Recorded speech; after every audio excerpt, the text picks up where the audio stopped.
بسم اللہ الرحمن الرحیم۔ ناظرین، آج کی میری ویڈیو کا ٹاپک قصہ حضرت موسیٰ علیہ السلام اور حضرت خضر علیہ السلام ہے۔ ناظرین، سورہ کہف میں حضرت موسیٰ علیہ السلام اور حضرت خضر علیہ السلام کی ملاقات کا قصہ بیان کیا گیا ہے، جو 3 واقعات پر مشتمل ہے۔ اس میں ظاہر پرستی کی شدید نفی کی گئی ہے۔ یہ بات واضح کی گئی ہے کہ اللہ کا ہر کام مصلحت اور حکمت پر مبنی ہوتا ہے۔ ہمیں ہر حال میں اللہ کے فیصلے پر راضی رہنا چاہیے اور شکوہ شکایت نہیں کرنی چاہیے۔ حضرت موسیٰ علیہ السلام اپنی قوم بنی اسرائیل کو خطبہ دے رہے تھے کہ کسی نے آپ علیہ السلام سے ایک سوال کیا کہ اس وقت سب سے بڑا عالم کون ہے؟ چنانچہ حضرت موسیٰ علیہ السلام اس وقت کے جلیل القدر رسول تھے، اور رسولوں کو دیا گیا علم وحی دیگر تمام علوم سے بڑھ کر ہوتا ہے۔ اس لیے حضرت موسیٰ علیہ السلام نے غالباً اس بات کو مد نظر رکھتے ہوئے جواب دیا کہ میں سب سے بڑا عالم ہوں۔ اگرچہ یہ جواب صحیح تھا، لیکن اس طرح جواب دینا اللہ کو پسند نہ آیا۔ حضرت موسیٰ علیہ السلام کو جواباً یہ کہنا چاہیے تھا کہ اللہ ہی کو علم ہے کہ اس وقت سب سے بڑا عالم کون ہے۔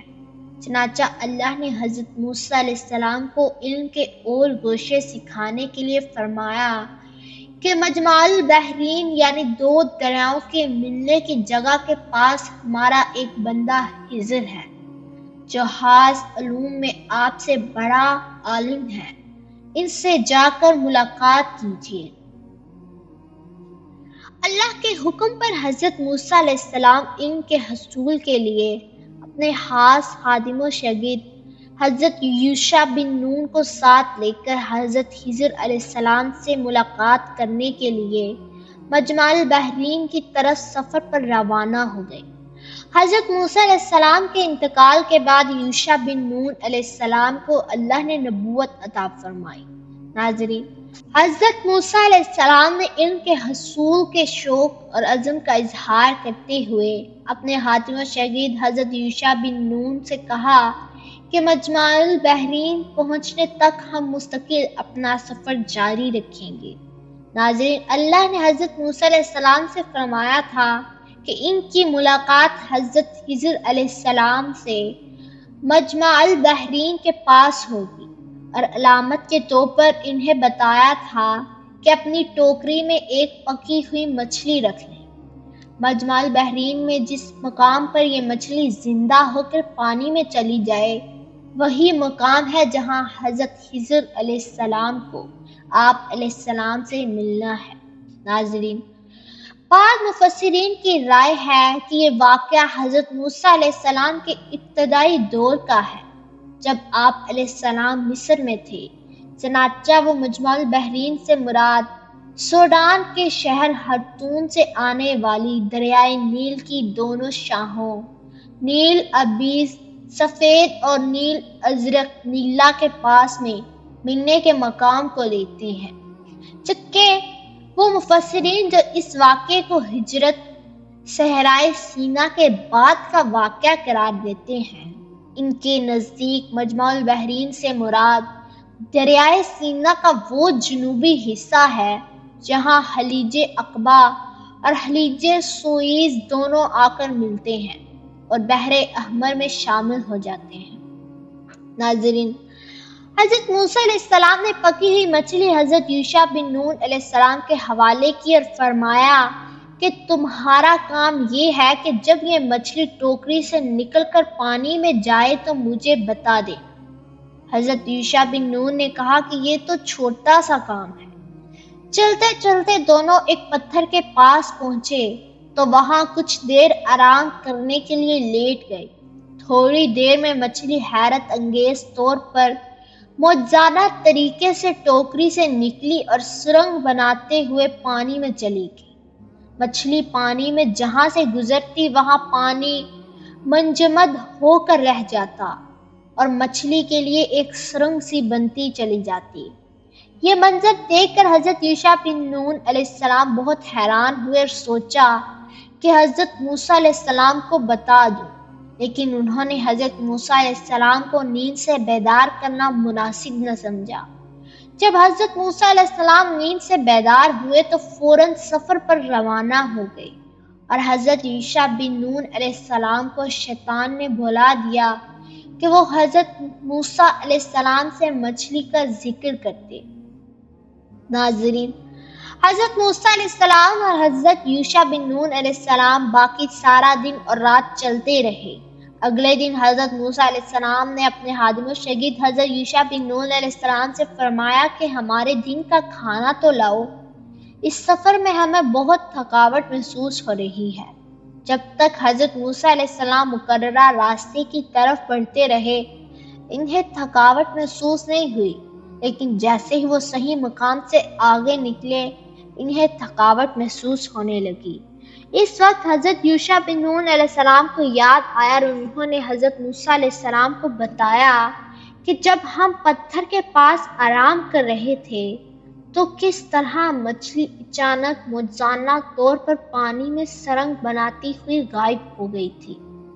حضرت موسیٰ علیہ السلام نے فرمایا، اسی جگہ کی تو ہمیں تلاش تھی۔ چنانچہ دونوں اپنے قدموں کے نشانات دیکھتے ہوئے واپس چلے۔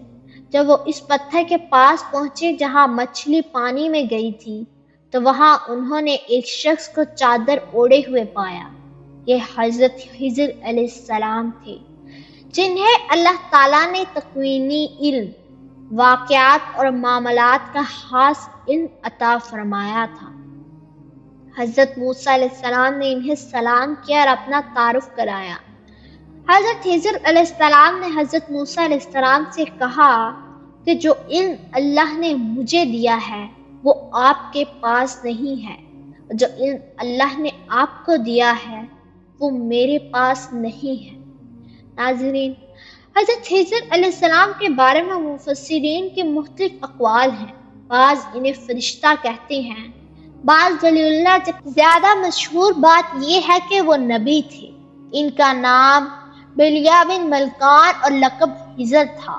خضر کے معنی سبز ہیں، کیونکہ وہ زمین پر جہاں بیٹھتے وہاں سبزہ اگ جاتا تھا۔ ناظرین، حضرت موسیٰ علیہ السلام نے حضرت خضر علیہ السلام سے ملاقات کا سبب بیان کیا، ان سے درخواست کی کہ وہ اللہ کے دیے ہوئے علم میں سے انہیں بھی کچھ سکھائیں اور چند روز اپنے ہمراہ رہنے کی اجازت دیں۔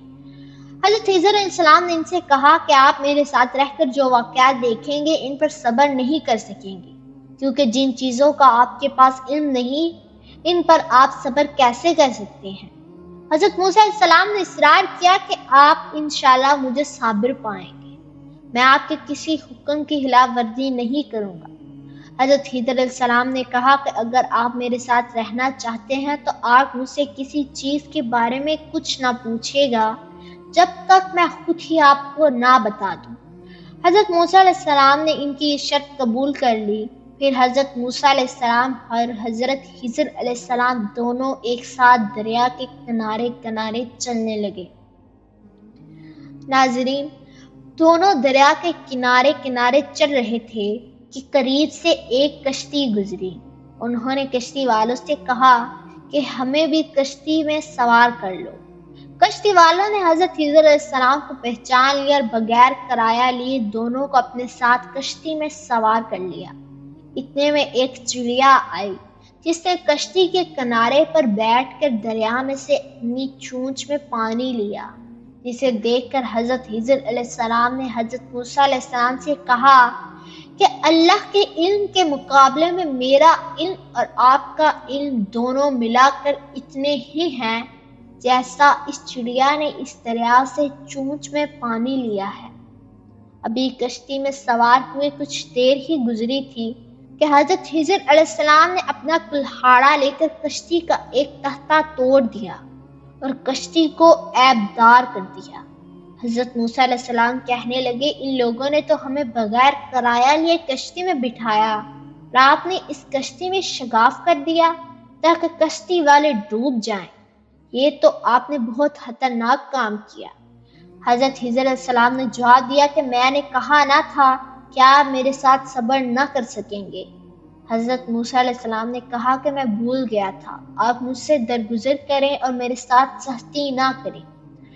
پھر وہ دونوں کشتی سے اتر آئے اور ساحل پر چلنے لگے۔ راستے میں حضرت خضر علیہ السلام نے ایک لڑکے کو دیکھا جو دوسرے لڑکوں کے ساتھ کھیل رہا تھا۔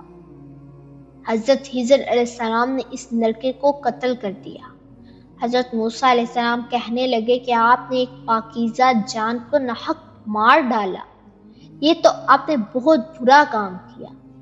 حضرت خضر علیہ السلام نے جواب دیا کہ میں نے آپ کو نہیں کہا تھا کہ آپ میرے ساتھ صبر نہیں کر سکیں گے۔ حضرت موسیٰ علیہ السلام نے کہا کہ اگر آئندہ میں نے آپ کے کام پر کوئی سوال کیا تو بے شک آپ مجھے اپنے ساتھ نہ رکھیے گا۔ پھر وہ دونوں ایک بستی میں پہنچے اور بستی والوں سے کھانا طلب کیا، لیکن انہوں نے کچھ بھی کھانے کو نہ دیا اور انہیں مہمان بنانے سے انکار کر دیا۔ انہوں نے اس بستی میں ایک دیوار دیکھی جو گرنے ہی والی تھی۔ حضرت خضر علیہ السلام نے اسے درست کر دیا۔ حضرت موسیٰ علیہ السلام نے کہا اگر آپ ایسے بے مروت لوگوں سے معاوضہ لے کر دیوار درست کرتے تو ہم کھانا کھا لیتے۔ حضرت خضر علیہ السلام نے کہا حضرت موسیٰ علیہ السلام سے کہ اب حسب وعدہ آپ کو مجھ سے الگ ہو جانا چاہیے، کیونکہ آپ کا میرے ساتھ چلنا مشکل ہے۔ اب میں جدا ہونے سے پہلے آپ کو ان واقعات کی حقیقت بتاتا ہوں جن پر آپ صبر نہ کر سکے۔ حضرت خضر علیہ السلام نے فرمایا کہ کشتی کا تختہ توڑنے کی وجہ یہ تھی کہ اس کے مالک چند غریب اور مسکین لوگ تھے جو کشتی چلا کر محنت مزدوری سے اپنے گھر والوں کا پیٹ پالتے تھے۔ جس طرف کشتی جا رہی تھی وہاں ایک ظالم بادشاہ اچھی کشتیوں کو پکڑ کر ضبط کر رہا تھا۔ میں نے چاہا کہ کشتی کو عیبدار کر دوں تاکہ وہ اس ظالم بادشاہ کے ہاتھوں سے محفوظ رہے اور کشتی والے پھر سے یہ کشتی درست کر کے اپنی روزی کماتے رہے۔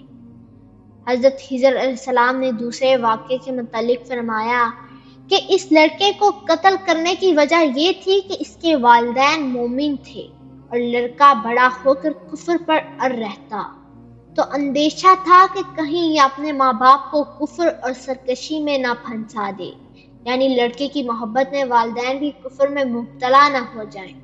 اللہ نے چاہا کہ انہیں اس لڑکے سے بہتر نیک اور فرما بردار اولاد عطا فرمائے۔ روایت میں ہے کہ اس کے بعد اللہ نے انہیں ایک نیک بیٹی عطا فرمائی جس کی شادی ایک نبی سے ہوئی اور اس لڑکی کے بطن سے ایک نبی علیہ السلام پیدا ہوئے۔ ناظرین، حضرت خضر علیہ السلام نے تیسرے واقعے کے متعلق فرمایا کہ اس دیوار کو درست کرنے کی وجہ یہ تھی کہ اس کے مالک دو یتیم بچے تھے جس کا باپ بہت نیک تھا۔ اس دیوار کے نیچے ان کا خزانہ دفن تھا۔ اللہ نے چاہا کہ اس دیوار کو درست کر دیا جائے تاکہ ان بچوں کے جوان ہونے تک ان کا خزانہ محفوظ رہے اور جوان ہو کر وہ دیوار کے نیچے سے اپنا خزانہ نکال لے۔ حضرت خضر علیہ السلام نے حضرت موسیٰ علیہ السلام سے کہا کہ جو کچھ میں نے کیا وہ اپنی رائے سے نہیں بلکہ اللہ کے حکم کے مطابق کیا، بس یہ حکمت تھی ان واقعات کی جن پر آپ صبر نہ کر سکے۔ ناظرین، اس قصے میں اللہ نے واضح طور پر ظاہر پرستی کی نفی فرمائی ہے۔ اس قصے سے ہمیں سبق ملتا ہے کہ اللہ کا ہر حکم حکمت پر مبنی ہوتا ہے جس میں مخلوقات کے لیے خیر ہوتی ہے۔ چنانچہ ہمیں بظاہر ناپسندیدہ حالات و واقعات ہونے پر بھی صبر کرنا چاہیے اور اللہ سے خیر و بھلائی کی امید رکھنی چاہیے، نیز اللہ کے فیصلوں پر راضی رہنا چاہیے۔